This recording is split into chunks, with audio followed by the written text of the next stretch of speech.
Joseph's dreams. Jacob lived in the land where his father had stayed, the land of Canaan.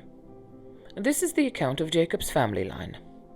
Joseph, a young man of 17, was tending the flock with his brothers, the sons of Bilhah and the sons of Zilpah, his father's wives, and he brought their father a bad report about them. Now Israel loved Joseph more than any of his other sons, because he had been born to him in his old age, and he made an ornate robe for him. When his brothers saw that their father loved him more than any of them, they hated him and could not speak a kind word to him. Joseph had a dream, and when he told it to his brothers, they hated him all the more. He said to them, Listen to this dream I had. We were binding sheaves of grain out in the field when suddenly my sheaf rose and stood upright, when your sheaves gathered around mine and bowed down to it. His brothers said to him, Do you intend to reign over us? Will you actually rule us? And they hated him all the more because of his dream and what he had said.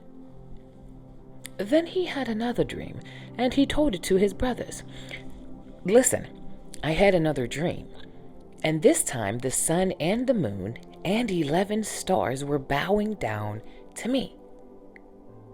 When he told it to his father as well as his brothers, his father rebuked him and said, What is this dream you had?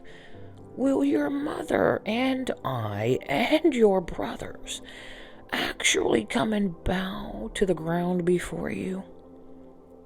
His brothers were jealous of him, but his father kept the matter in mind.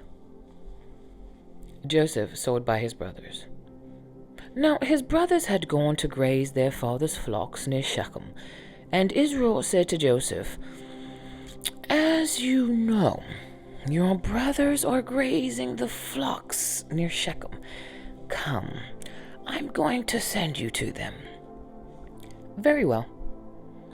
So he said to him, Go and see if all is well with your brothers and with the flocks, and bring word back to me. Then he sent him off from the valley of Hebron. When Joseph arrived at Shechem, a man found him wandering around in the fields and asked him, What are you looking for? He replied, I'm looking for my brothers. Can you tell me where they are grazing their flocks? They moved on from here, the man answered. I heard them say, Let's go to Dothan. So Joseph went after his brothers and found them near Dothan. But they saw him in the distance, and before he reached them, they plotted to kill him. Here comes that dreamer. Come now, let's kill him and throw him into one of those cisterns and say that a ferocious animal devoured him. Then we'll see what comes of his dreams. When Reuben heard this, he tried to rescue him from the hands. Let's not take his life. Don't shed any blood. Throw him into the cistern here in the wilderness, but don't lay a hand on him.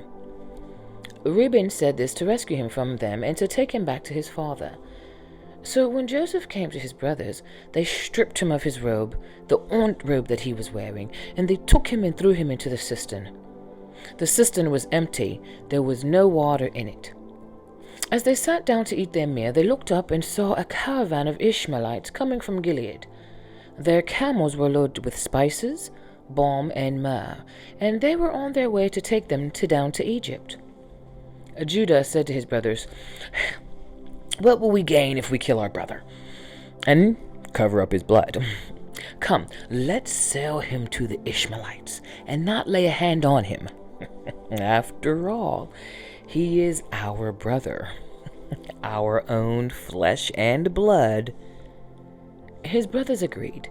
So when the Midianite merchants came by, his brothers pulled Joseph up out of the cistern and sold him for 20 shekels of silver to the Ishmaelites, who took him to Egypt. When Reuben returned to the cistern, he saw that Joseph was not there. He tore his clothes. He went back to his brothers and said, The boy isn't there. Where can I go now? Then they got Joseph's robe, slaughtered a goat, and dipped the robe in the blood. They took the ornate robe back to their father and said, "We found this. Examine it to see whether it's your son's robe."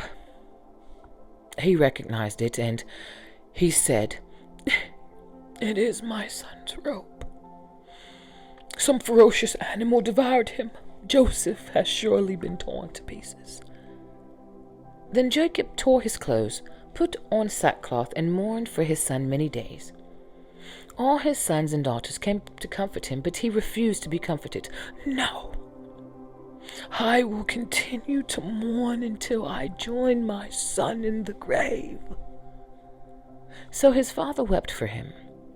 Meanwhile, the Midianites sold Joseph in Egypt to Potiphar, one of Pharaoh's officials, the captain of the guard.